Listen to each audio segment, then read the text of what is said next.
Chapter 3, Sloka 14.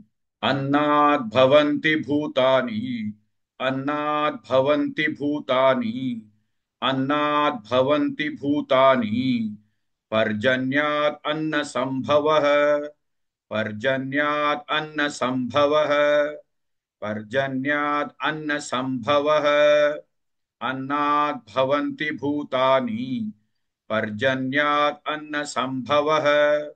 अन्नाद् भवन्ति भूतानि पर्जन्यात् अन्न संभवः अन्नाद् भवन्ति भूतानि पर्जन्यात् अन्न संभवः अन्नाद् भवन्ति भूतानि पर्जन्यात् अन्न संभवः अन्नाद् भवन्ति भूतानि पर्जन्यात् अन्न संभवः यज्ञात् भवति पर्जन्यः यज्ञात् भवति पर्जन्यः यज्ञात् भवति पर्जन्यः यज्ञकर्म समुद्भवः यज्ञकर्म समुद्भवः यज्ञकर्म समुद्भवः यज्ञात् भवति पर्जन्यः यज्ञकर्म समुद्भवः यज्ञात् भवति पर्जन्यः यज्ञकर्म समुद्भवः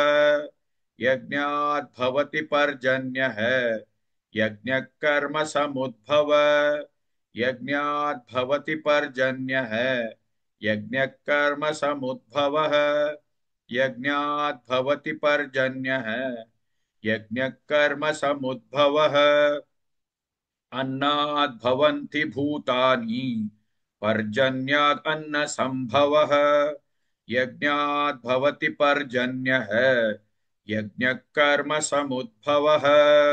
Please like and share this video because you could be instrumental in helping someone around the world recite the Srimad Bhagavad Gita, thereby helping them to have a life of unending opulence, victory and prosperity.